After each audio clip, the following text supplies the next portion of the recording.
जनता का फैसला news channel में आपका स्वागत करती हूँ। जी नमस्कार। कोरोना महामारी जिससे पूरा देश नहीं बल्कि पूरे विदेशों में भी जो डंका चल रहा है, एक महामारी, एक वायरस ने पूरे देश को जो है अपने उसने चपेट में ले रखा है। इसलिए हम अभी वर्तमान में एक मुद्दे पर आपसे चर्चा करना चाहते हैं। क्या आप अपना 10 मिनट हमें देंगे? जी बताइए बोलिए। सर, सर्वप्रथम मैं आप सभी लोगों को बता दूं, जनता का फैसला न्यूज के दर्शकों, क्योंकि हमारे साथ अभी जाने माने अधिवक्ता एस महापात्रा जी जुड़ चुके हैं, जो कि नेशनलिस्ट लॉयर फोरम के राष्ट्रीय संयोजक हैं। साथ ही साथ हर गरीब, शोषित, वंचित वर्ग और खास तौर पर महिलाओं और बच्चियों के लिए समय समय पर आवाज उठाते रहते हैं। सर, सर्वप्रथम मैं आपका स्वागत करूंगी। जी नमस्कार। वर्तमान में आपने मुद्दा सुना होगा, हाथरस उत्तर प्रदेश की घटना, जो कि मनीषा, दलित परिवार की बच्ची, जो कि अब इस दुनिया को अलविदा कह चुकी है। जी, इस उक्त प्रकरण को आप किस रूप में देखते हैं? नहीं, हाथरस का जो मामला है, जो मनीषा के साथ जो हुआ है वो गलत हुआ है और एक अमानवीय घटना घटी है। उसकी जितना भी भर्त्सना करे उतना वो कम है। हम उसकी कड़ी से कड़ी निंदा करते हैं। इसके साथ साथ उत्तर प्रदेश के मुख्यमंत्री योगी आदित्यनाथ के ऊपर हमारा पूरा भरोसा है और न्याय होगा। और क्यों सर, इतने सारे जागरूक लोग, इतने सारे अधिवक्ताएं, इतना सभ्य देश जो कि कभी विश्व गुरु के नाम से जाना जाता था, लेकिन बेटियां आज भी इस देश में सुरक्षित क्यों नहीं है? आज भारत क्यों रेप इन इंडिया के नाम से जाने लगा है? क्या वजह है इसके पीछे? गलत मैं इस बात पे आपकी इस बात पे मैं सहमत नहीं हूँ। रेप इन इंडिया के नाम पे भारत बिल्कुल नहीं जाना जाता है। कहीं भी घटना घटती है तो ये उनके गलत मानसिकता का ये परिचायक है। और हम आपको दावे के साथ ये कहते हैं कि भारत एक विकासशील राष्ट्र के नाम पे जाना जाता है। भारत बहुबेटियों के लिए सुरक्षित जगह है, सुरक्षित भूमि है। यहाँ पे किसी से ऐसा कोई प्रॉब्लम नहीं है। अगर ऐसी कोई अमानवीय घटना घटती है तो उसको कानून के दायरे में रहकर कड़ी से कड़ी सजा देनी चाहिए और दिया जाता है। अगर मैं एक एंकर ना बनकर डायरेक्ट एक जनता बनकर बात करूं तो कहाँ कानून का, कहाँ आप मानते हैं कि कहाँ किसी को न्याय मिलता है? दामिनी की घटना, उनको 10 साल हो जाते हैं तब जाके उसको न्याय मिलता है। ट्विंकल शर्मा को ले लीजिए आप, प्रियंका रेड्डी को ले लीजिए आप, और जाने कितने अनगिनत केस जो कि हमारे सुर्खियों में भी नहीं आते। दिन प्रतिदिन अगर हम वर्ल्ड रिकॉर्ड के नाम से जाने, अगर हम साक्ष्यों की बात करें, सबूतों की बात करें, तो हर 2 घंटे में एक जो है बच्ची पीड़ित होती है। उस समय कहाँ चला जाता है हमारा कानून? कहाँ चले जाते हैं वो सभ्य लोग जो एक बच्ची को नहीं बचा पाते? कभी बिहार की घटना ले लीजिए, अभी आप अलवर की घटना लीजिए, अभी आप बलरामपुर की घटना लीजिए। एक बच्ची के साथ में जो है 2 लोगों ने मिलकर उसको रेप करके मार दिया। इस तरह की घटनाएं आखिर बंद क्यों नहीं हो रही है? किस कानून प्रशासन की बात करते हैं आप? मैं आपको ये बताना चाहता हूँ मैडम, सुनिए, मैं आपको ये बताना चाहता हूँ, खास करके हाथरस के बारे में मैं पहले से भी आपको बोल चुका हूँ। हाथरस की जो घटना घटी है वो निंदनीय है और उसे कड़ी से कड़ी सजा मिलनी चाहिए। और उत्तर प्रदेश के मुख्यमंत्री जी के ऊपर देश की और जनता की पूरा भरोसा है। न्याय होगा और जल्दी होगा। और खास करके मैं ये जो कांग्रेस वाले हैं जो जाके हाथरस में डेरा जमा के रखे हैं और उनके राजनीति कर रहे हैं, मैं 2-3 सवाल आपके माध्यम से उनको पूछना चाहता हूँ।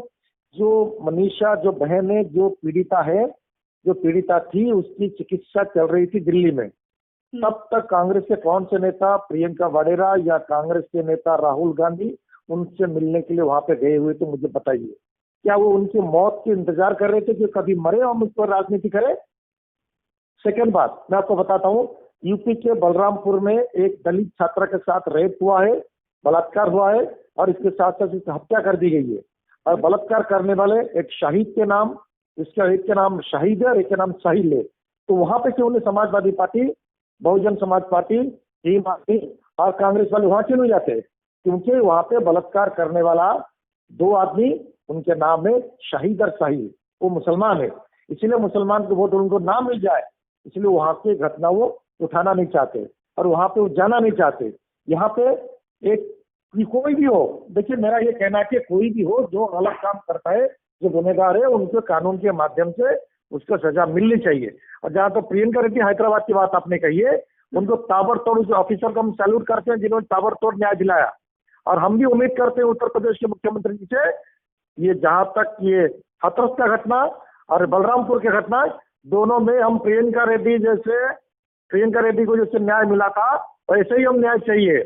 और खास करके हमें पता है कांग्रेस की राजनीति ज्यादा दिन चलने वाली नहीं है। कांग्रेस की सरकार वहां पर राजस्थान में अलवर में घटना घटी है। अलवर जाके वो कम से कम प्रियंका वडेरा और राहुल गांधी जी वहां पे जाए। आप भी तो पार्टी पॉलिटिक्स की बात करते हैं। अभी आपने झट से बता दिया कि हाँ अलवर में एक घटना हुई, बलरामपुर में एक घटना हुई जिसके रशीद और सलीम नाम के व्यक्तियों ने रेप करा, तो वो मुसलमान थे, तो आप उसको हाईलाइट। एक का नाम शहीद, एक का नाम साहिल। हाँ, शाहिद और सलीम थे, तो आप भी तो वही पॉलिटिक्स वाली कहानी कर रहे हैं। उस केस को आप हाईलाइटेड करने के लिए सोच रहे हैं, लेकिन अगर व्यक्ति स्वर्ण समाज से है और बच्ची दलित समाज से है तो आप उसको बचाने की कोशिश कर रहे हैं। क्या उसको न्याय नहीं मिलना चाहिए? हम वो समाज में बसते ना, यहाँ पे कोई दलित है ना कोई सवर्ण, हम सब इंसान है। हम अपने आप को इंसान के रूप में देखते हैं। हमारे बीच में कोई खाई नहीं है। जो खाई बनी थी, कांग्रेस ने जो खाई बनी थी वो बनाई थी, वो खाई खत्म हो चुकी है। हम सब इंसान है। किसी भी जात के, किसी भी धर्म के बहन हो, बेटी हो, इसकी हिफाजत करना मोदी सरकार का कर्तव्य है और कर रहे हैं। हाँ, कई घटना अगर घट जाती है फिर उससे हम कानून के माध्यम से, कानून के प्रावधान से हम उसको सजा दिलाते हैं और देते रहेंगे। आप इंतजार करिए। ये हाथरस प्रकरण से भारतीय जनता पार्टी की सरकार बड़े ही टारगेट पॉइंटेड पे है। बहुत उनको टारगेट किया जा रहा है कि हमने जो है हिंदुत्व के नाम पे एकजुट होकर हमने जो है उनको वोट किया। दलित समाज में भारी रोष है, यहाँ तक कि कई वाल्मीकि दलित समाज में कहीं रोष नहीं है। मैं आपको बताता हूँ, दलित समाज बिल्कुल इकट्ठा होकर भारतीय जनता पार्टी के साथ है। उनको पता चला है कि 2000 के बाद उनको पता चला कि हमको मेन स्ट्रीम से अलग रखा था कांग्रेस ने, हमको मेन स्ट्रीम से अलग रखा था समाजवादी पार्टी ने। ये अपने आप को समाज में जात पात के जहर घोला, ये दोनों पार्टी और बसपा, ये तीनों पार्टी। तो इसलिए हम ये आपको बताते हैं, कहीं दलित समाज में रोष नहीं है। दलित समाज को पता है कि न्याय मिलेगा तो भारतीय जनता पार्टी की सरकार से ही मिलेगी और न्याय मिलेगा। और भरोसा रखिए, मैं आपको बताता हूँ, भरोसा रखिए, बहुत जल्द न्याय मिलेगा, बहुत जल्द न्याय मिलेगा। आदरणीय, मेरा आपसे अंतिम प्रश्न, या यूं कह लीजिए कि मेरा एक और प्रश्न जो मेरे दिमाग में मद्देनजर आ रहा है, हाथरस प्रकरण जो है एक राष्ट्रीय मुद्दे के रूप में जाना लग गया है, तो क्या लगता है पीड़िता जो है उसको न्याय दिलाने में जो है योगी सरकार और माननीय मुख्यमंत्री उत्तर प्रदेश जो योगी आदित्यनाथ जी हैं, क्या उनको न्याय दिलाने में सक्षम हो पाएंगे, या ठाकुर हैं वो भी समाज के और ठाकुर समाज का ही केस है तो हो सकता है ये दब जाए केस, ऐसा कुछ हो सकता है क्या? बिल्कुल, ये सरकार सबकी सरकार है। सबका विकास का लेके मंत्र लेके काम कर रही है सरकार। अपराधी किसी भी जात का हो, किसी की धर्म का हो, वो दिखा नहीं जाता है। अपराधी को सजाए मौत मिलनी चाहिए। आजकल बहुत योगी सरकार की अगर हम बात करें तो आजकल बड़े आरोपियों की जो है गाड़ियां पलटने की खबरें आती है कि आरोपी ले जा रहे थे, वहां गाड़ियां पलट गई। तो क्या इस प्रकरण में होगा वो जो 3 जो आरोपी हैं? एक चीज और मैं आपको कहना चाहूंगी कि ये जो पूरा जो प्रकरण है उसमें बोला जा रहा है कि मनीषा का रेप नहीं हुआ, यानी उस बच्ची के साथ बलात्कार नहीं हुआ, उस बच्ची के साथ लड़ाई हुई और उसको बलात्कार का नाम दिया जाए। इससे कहाँ तक सहमत है आप? देखिए, अब रिपोर्ट आ रही है, आप लोगों के माध्यम से हमको पता चल रहा है कि बलात्कार नहीं हुआ है, कुछ रिपोर्ट आ रही है। पूरी रिपोर्ट आ जाने दीजिए। सरकार अपने हिसाब से और सिस्टम से रिपोर्ट देखती है। रिपोर्ट को पूरी आ जाने दीजिए, डॉक्टर्स की रिपोर्ट आएंगी। इस तो कई डिपार्टमेंट से इन्वॉल्व है, तो अभी इतनी जल्दी हम बोलना ठीक नहीं रहेगा। हमको इंतजार करना पड़ेगा, डॉक्टरों की रिपोर्ट आ जाने दीजिए, इससे इंक्वायरी रिपोर्ट आ जाने दीजिए, फिर उसके बाद सजा तो उनको होगी और बिल्कुल होगी, चाहे वो रेप का मामला हो या ऑनर किलिंग हो। जो खबरें आ रही है इसमें कोई दिक्कत नहीं, सजाएं होगी।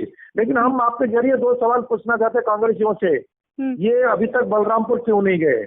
क्योंकि वहां पे बलात्कारी मुसलमान है, इसीलिए वो नहीं गए।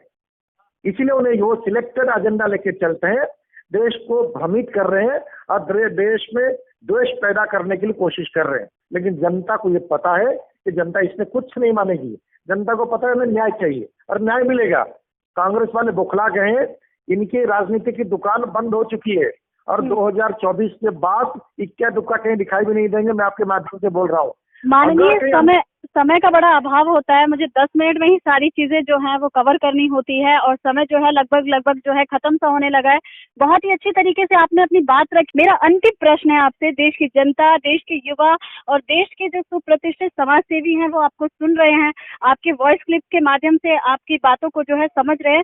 तो मेरा अंतिम प्रश्न है आपसे कि ये जो हाथरस प्रकरण है, क्या लगता है इसमें स्वर्ण वर्सेस दलित समाज, समाज और स्वर्ण समाज में एक बड़ी खाई जो है वो खड़ी करने का कार्य किया है, ऐसा लगता है? दोबारा मैं आपको फिर बोलता हूँ कि सवर्ण और दलित ऐसा कुछ नहीं है।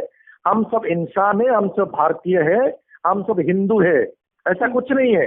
हाँ, गलत काम जिन्होंने भी किया है उनको सजा मिलेगा, किसी भी जात किसी का धर्म का हो। हम इसमें जात धर्म कोई देखते नहीं है, देखना भी नहीं चाहिए। समाजवादी पार्टियों की क्या बात करें, कांग्रेसियों की क्या बात करें, इनका काम तो ये है कि समाज में देश पैदा करो, समाज का विभाजन करो और समाज में इतना खाई पैदा कर दो कि उनको वोट लेने के लिए वो सक्षम हो जाए। लेकिन दलित समाज हिंदू समाज को पता है हम सब एक है, हमको न्याय चाहिए और मैं भरोसा दिलाता हूँ बहुत जल्द न्याय मिलेगा। और उत्तर प्रदेश के माननीय मुख्यमंत्री योगी जी बहुत जल्द न्याय देंगे, हम न्याय के इंतजार कर रहे हैं, बहुत जल्द हमको न्याय मिलेगा। बहुत अच्छी जानकारी का साझाकरण माननीय आपके द्वारा, बहुत अच्छा लगा आपसे कनेक्ट होकर, आपकी बातों को सुनकर। बहुत अच्छी तरीके से आपने बातों को रखने का कार्य किया। तो जैसा कि आप लोग देख रहे थे और सुन रहे थे कि हमारे साथ जाने माने अधिवक्ता डॉक्टर एस महापात्रा जी जो है, एडवोकेट एस महापात्रा जी जुड़े थे, जिन्होंने स्पष्ट तौर पर कहा कि राजनीति नहीं बल्कि पीड़िता को न्याय मिलना चाहिए। न्याय मिलना अत्यंत आवश्यक है। गरीब, शोषित, वंचित वर्ग के साथ में किसी भी प्रकार से दबाने का कार्य नहीं होगा। जो आरोपी है उसको सख्त से सख्त सजा मिलनी चाहिए और जरूर मिलेगी। पीड़िता मनीषा वाल्मीकि के लिए अत्यंत प्रयास करी जाएगी, स्वर्ण समाज की तरफ से भी और वाल्मीकि समाज की तरफ से भी। एक्सक्लूसिव